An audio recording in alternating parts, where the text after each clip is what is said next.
it's me, Nicole, and today I'm going to be talking to you guys about just everything that's gone on in this past year. For those of you guys that don't know, I'll give you a quick rundown. In December, well, let's see, we'll start in September. September, we got pregnant. In December, we were like all getting ready to move. We were gonna move into a house to rent. We were possibly thinking about buying, but then figured out that it would be better to rent.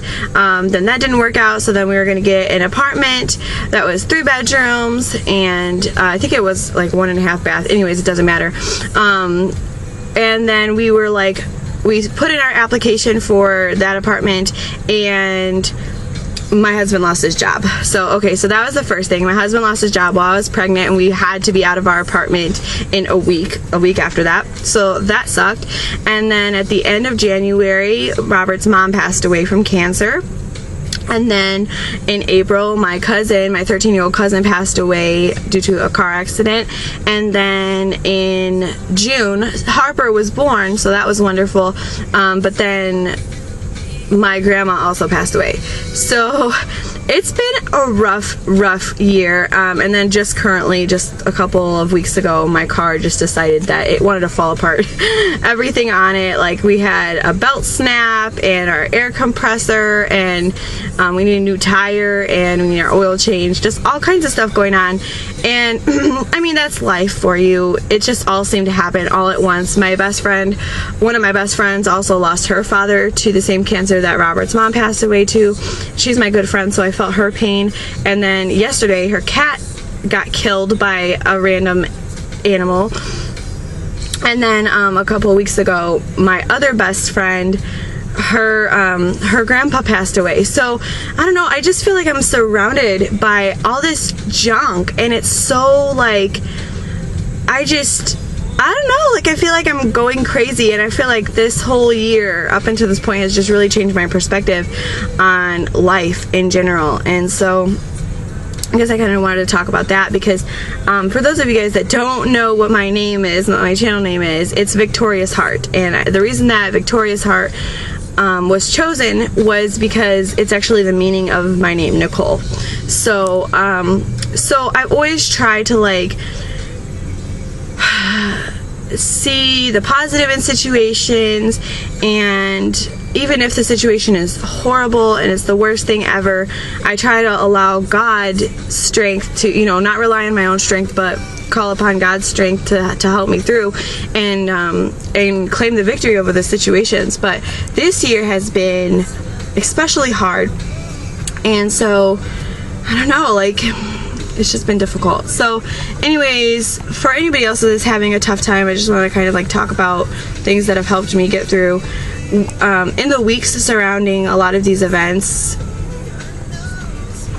I had fallen apart. I mean, I have my daughter, and I'm not saying that you should just go and have kids because they help bring you through things, but the main thing that helped me through a lot of these situations was my kids, mainly Sadie because Harper wasn't born yet. But knowing that Sadie needs me not to be weeping and crying and sad and upset all the time, knowing that how I react and how I set the example, that's how she's going to learn to cope with things. And you know, just wanting to set the good example and not wanting her to be sad and scared all the time. And so that helped a lot. I was very open with Sadie about, Robert and I were both very open with her about what was going on in our lives. We had made a decision before we even had kids that when difficult situations would come up, we weren't going to run from them. We weren't going to lie to our kids. We weren't going to try and cover it up. We were going to be truthful with them, and we were going to explain it in the simplest terms possible. And so when Robert's mom passed away, she was really sick, and she was staying at my sister-in-law's house, and we were going to see her every day for that whole week. And we were talking about how grandma was very sick, and you know, that's why she couldn't really talk to her or play with her. And we told her, you know, you still need to show her love, and she can still hear you talking to her, she can still feel your kisses and things like that.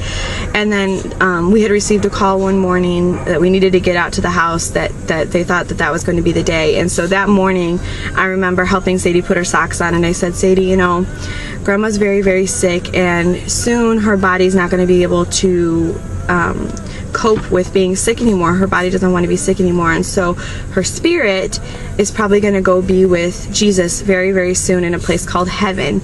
And I told her that heaven is a wonderful place and you get to be with God all the time, and, you know, just kind of, you know, explaining in child terms what heaven might be like.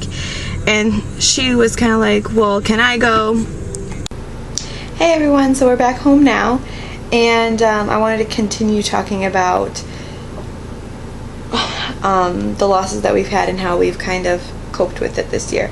So I think I left off when we were talking about how we were preparing Sadie for losing her grandma and telling her about how God was going to bring her up to heaven with him and give her a brand new body, and he was going to take away all of her sickness and she wasn't going to have any more pain. But what that meant for us was that we weren't going to get to see her anymore until we went to heaven.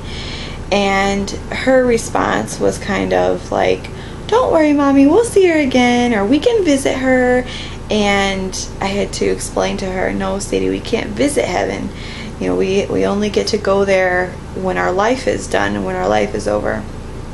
And she just kind of said, okay. And I said, so if you see people sad and if you see people crying, it's because we're going to miss Grandma.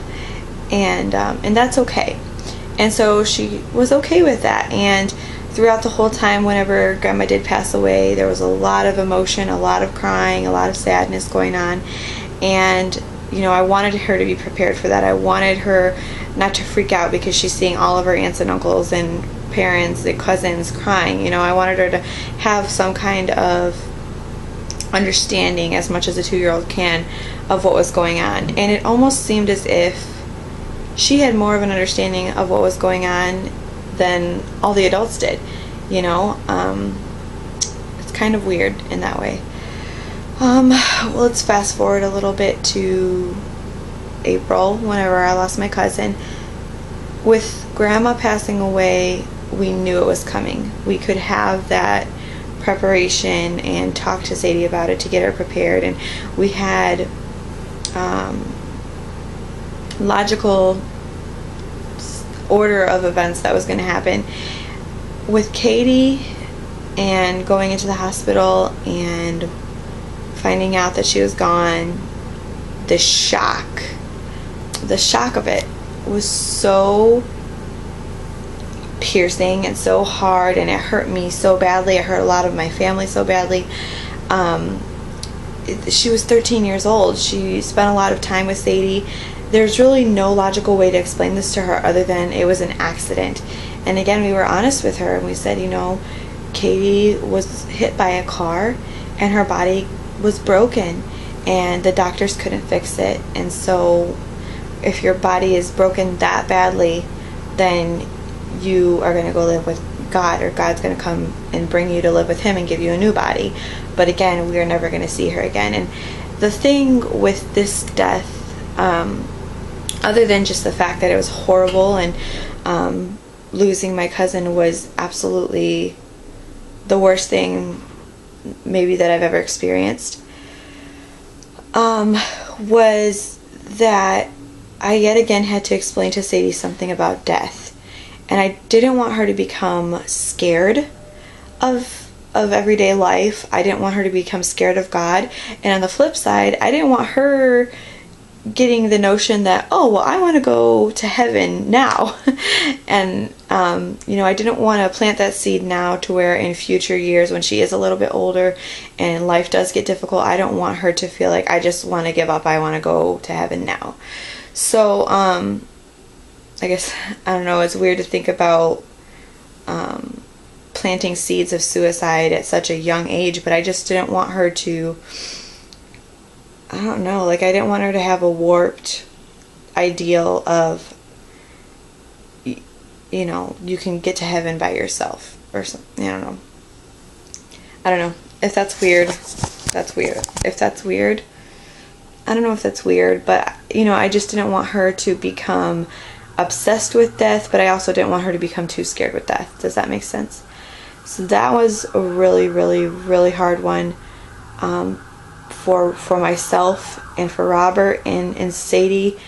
Again, just kind of went with the flow of things and seemed to have a better understanding of it than Robert or I did. And she kept asking questions that Robert and I couldn't answer, and she'd say, well, why can't she come back? Why can't we visit her? Why can't I play with her? And we'd just say the same things to her over and over and over again. And but as far as like being emotional and being sad about it, it didn't seem like it was really affecting her that much. It affected Robert and I a lot. And then when my grandma was approaching, and my grandma got really, really, really sick right around the time that Caitlin died. So this was a kind of a couple months where we definitely knew that this was probably going to be the end for my grandma as well, and we were kind of preparing ourselves for that. So again, it was a situation where we had that time to prepare ourselves, and we had time to say goodbye. And my grandma had told me years ago, 2 years ago, she's been sick for about 13 years and had things going on. So she had told me a couple of years ago when they had hit a bump in the road that she was so tired, and that she, if God decided to take her, that she would be fine. She was worried about my grandpap. She didn't want to leave him, but she was tired and she was ready to go be in heaven if that's what God was ready to call her to do. So knowing that was a comfort to me. Before she passed away, she told me what songs she wanted me to sing at her funeral. She made her wishes really well known. And so when the time came, it was really, really hard to see my grandpa because he's alone now, and he's had his wife for over 50 years, and now he's alone. So that was really heartbreaking. But at the same time, I knew that she was tired, and I knew that she was suffering, and I knew that she was at peace. And so that brought me comfort. So now I guess what I wanted to say is, at these times when life is so difficult and you just find yourself saying, this is not fair, I don't get this, why do we have to go through this, why does this have to happen to me, why does this have to happen to our family, why am I explaining to my 2-year-old about death? The only thing that I can tell you that we did is just put one foot in front of the other. Just keep going and try to find the things to smile about every day, and enjoy your child. If you have children, enjoy your children, and cherish every single moment that you have with every person that is in your life. That's really the only things that have kept us going, and that have made it so we're not staying in bed all the time and crying constantly.